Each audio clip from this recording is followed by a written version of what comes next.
Master Your Mindset Radio, Episode 70. Welcome to Master Your Mindset Radio, the show where we empower you to conquer limiting beliefs and transform your world with your gifting and purpose. Now for your host, Elizabeth Nader. Hey friends, welcome back to another episode. It's Christmas week, my favorite time of the year. So I want to talk to you about purpose in the light of Christmas, in the light of the Christmas story. You know, I love talking about purpose. It's a huge part of what I do is help people to find it. And it's such an important part of who we are. And this time of year is very special to talk about it. Not only is it the end of the year, and our mind goes to New Year's resolutions and hopes and dreams for the next year and new beginnings and all those things that come along with that.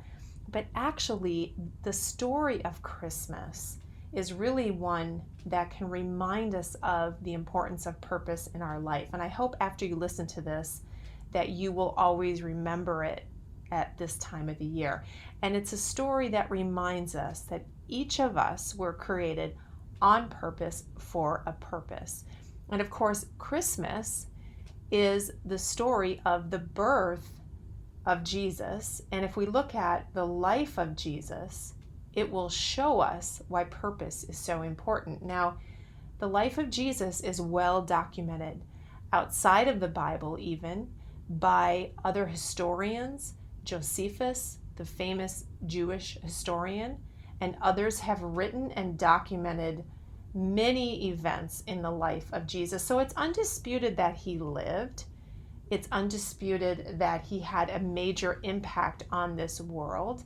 And Christmas, of course, is the time when those of the Christian faith who follow him, who believe he is the Son of God, celebrate his birth.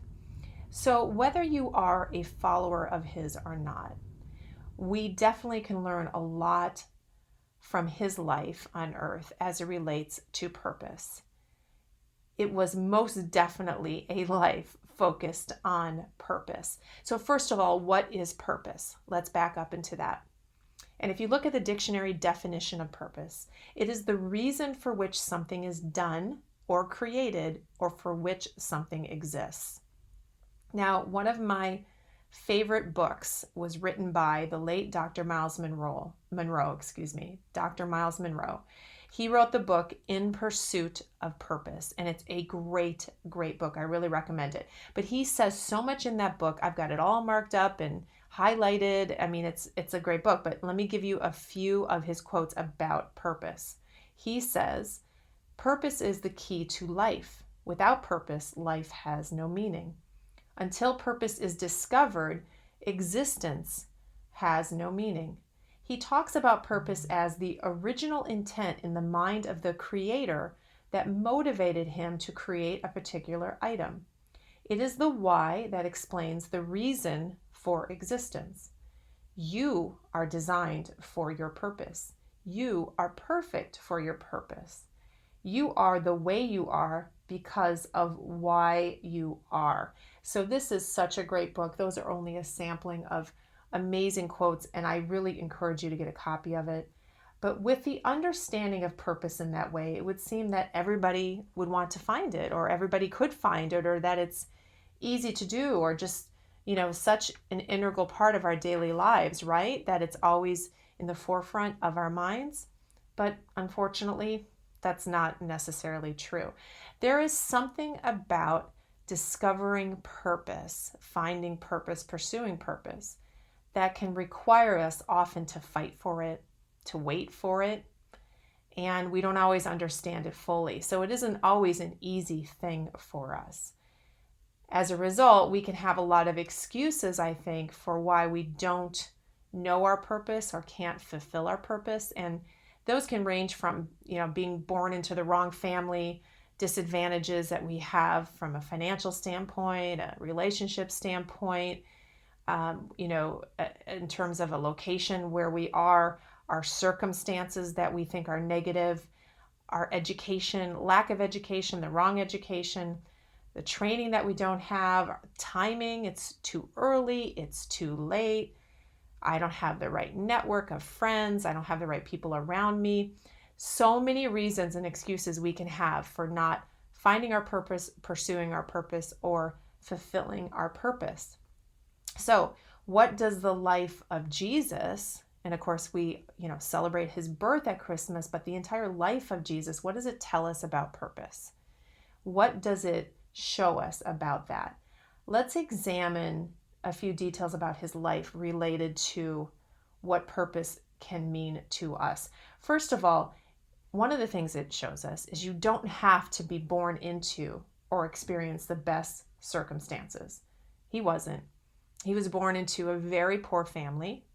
And in fact, his actual birth circumstances were not so great, being born in a barn, in a cave, however you want to define it, among animals, right? Not in a beautiful hotel, not in a mansion, not surrounded by servants, but surrounded by animals. So he was born into a lowly situation. His circumstances were not the best circumstances. Now, he didn't have the best education, right? We know that. I mean, he grew up in a family that didn't have a lot of means, and whatever education he had, I'm sure was probably from home, and he was trained by his father to be a carpenter.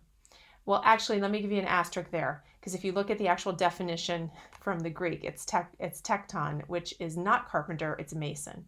But when it was translated by the Western Europeans, they called it carpenter, but it's really mason or builder. So he was taught to work with his hands. He wasn't given some high-end education. He wasn't striving to, work on Wall Street, right? He was taught to work with his hands, and he was born into challenging circumstances. But here's something that's interesting. Also, before I say that, I want you to remember he was also a refugee. Because remember, after he was born, the family had to flee to Egypt. And so they were refugees for a while. So talk about challenging times. But let's go back to something that's really interesting. And this is so true in all of our lives. There are usually clues when we are younger to what our purpose may be. There are clues to different aspects of things that we were meant to do. And sometimes when we're older and we look back, we can see those signposts. For Jesus, what's interesting is the wise men came to him and they saw something in him as a baby. They saw something in him and his potential for his future. And in fact, they actually gave him gifts as a result. They gave him provision as a result, gave the family gifts to identify that they knew he was something special.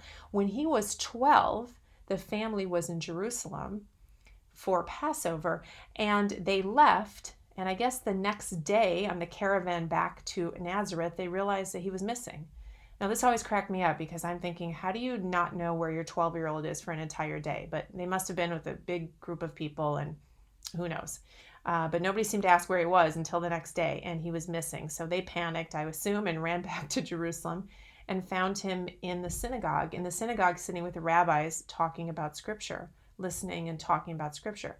Another signpost, something that pointed to what his future would be as a great teacher, a great rabbi, someone who completely understood and fulfilled the Scriptures. So that's interesting. So there are things sometimes in your life that point to things that you're supposed to do later on in life. I have to tell you just a fun story that I just discovered a few days ago. I am in my 50s, early 50s, 51. Okay, there you go. I'm 51. And I haven't been involved in politics, and I'm starting to get involved again. I grew up in a family that was, but haven't done anything for a very long time.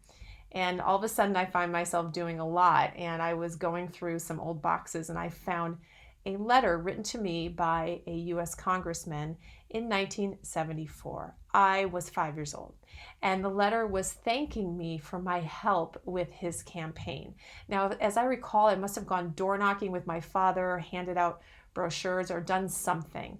But there was this letter that I had saved. I thought, isn't that funny? And now I find myself really involved in these situations. And here's this letter from when I was 5 pointing to something that I would do much later in life. So often there are clues. And in his life, there were clues. Think about your life. What clues were there when you were young to what your unusual gifts or talents may be, or things you may do later in life? And you may not even know yet. The clues are often there, and other people, as did the wise men, can see it in you sometimes before You see it in yourself. Now, your early jobs that you have may not, point to your purpose. I mean, certainly in the life of Jesus, he was working with his hands as a mason, as a builder. None of that pointed to the fact that he would become this great teacher, that he would in fact change the world. None of that pointed to that eventual outcome. So sometimes in the way of pursuing our purpose, we're not, if you're in a job right now that feels like, well, this isn't it, that's part of just our experience. It's all about timing. You are not going to experience the fullness of your purpose until you are ready. Until you are ready for it, you're not going to step into it. So continue to be faithful to what you're doing and have your eyes open to the potential, and continue to pray and meditate about what your purpose may be. Well, timing is everything. You can't rush your purpose. You can't do it too early. You can't do it too late. It has to be the right timing. When it's time, you have to step out. And in his case, in the life of Jesus, it was when he was 30 years old. And he literally stepped out in terms of announcing to the world, or his world, which was very small at that time, to Nazareth in the synagogue, to those listening, that he was in fact the fulfillment of Scripture, that he was the Messiah. He announced that to his world, and his purpose then was fully on display. And that was not easy for him. Everyone didn't rush to him, hugging him and saying, "Thank God you're here. You fulfilled this purpose. We've been waiting for you." In fact, in his own hometown, the people around him, the people that should have loved him the most, accepted him the most, that watched him grow up, rejected him for the most part. Now, sometimes that might happen to you. The people around you may not understand you. The people you would expect to support you may reject you. They may not understand your purpose. So don't be surprised by that. It can happen. In fact, it was so bad for him that he left. He had to leave that town because he was not accepted. Now, if you look at his life, it was 3 years. He died when he was 33. So his purpose, intense as it was, lasted 3 years. It's not about the timing. It's not about the length of it. You don't know how long it's going to be. You don't know when it's going to come. You have to be faithful to watch for it, step into it, and pursue that purpose. But remember, you may be ridiculed during that time. You may be misunderstood, and you don't know how long you have. So pursue it with everything within you. Now, in terms of provision, I always say to people, when you're in purpose, provision will always be a part of it. Look at the life of Jesus. He was not wealthy, but there was provision. The people around him took care of him. He owned nothing. He moved from town to town, but he always was provided for. He always had food. He always had clothing. He had what he needed. I think about the life of Mother Teresa much in the same way. She took a vow of poverty. She was absolutely in her purpose, but she had provision. So you will have provision when you're in your purpose. And it may be provision that makes you a multimillionaire, or it may be provision that just gives you the life that you need, that makes you feel satisfied. But I guarantee you, when you are in your purpose, there is always provision. It's just different for everybody. So you don't know how long you have, but one thing that you know about purpose is that when you pursue it, and when you experience your destiny, when you leave this earth, you will leave a legacy. And certainly that's what Jesus did. He left a massive legacy that still today, he is the most known figure in history. And the other thing I wanted to remind you about too with purpose is that we're all connected in some way.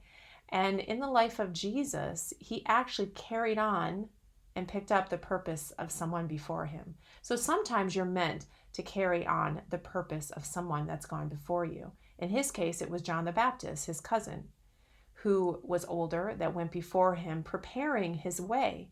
And in fact, when he stepped into the fullness of his purpose, when Jesus did, John's purpose was done and really was transferred. Now Jesus then walked in his purpose. So maybe there's somebody before you that you're meant to carry on for, somebody that's going to make a way for you. When I talk about provision and purpose, it's also provision of the right people in your life that come and surround you, that invest in you, that believe in you, that see the potential, that open doors for you. That's all a part of purpose.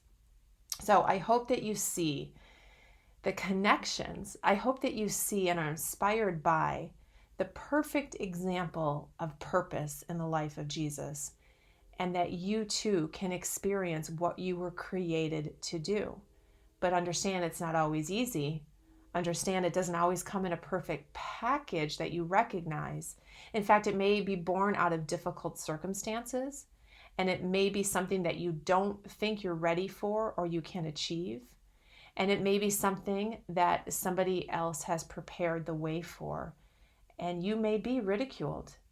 And you won't know how long you have necessarily, nor do you know the exact timing. But I promise you, if you are prayerful and you meditate about it and you continue to pursue what is in front of you, and you continue to be dedicated to finding purpose and understanding your gifts and your talents, you will find it.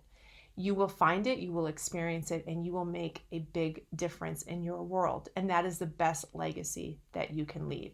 So Merry Christmas, everybody. May your life be purposeful, and may you think about 2021 in that way. Talk to you guys next week. Thank you for listening to Master Your Mindset Radio. Before you go, if you want to be part of a free online community of like-minded individuals for support, resources, and inspiration as you conquer your limiting beliefs and pursue your purpose, go to elizabethnader.com/community. That's elizabethnader.com/community, or search for Master Your Mindset Academy private group on Facebook. Looking forward to seeing you online.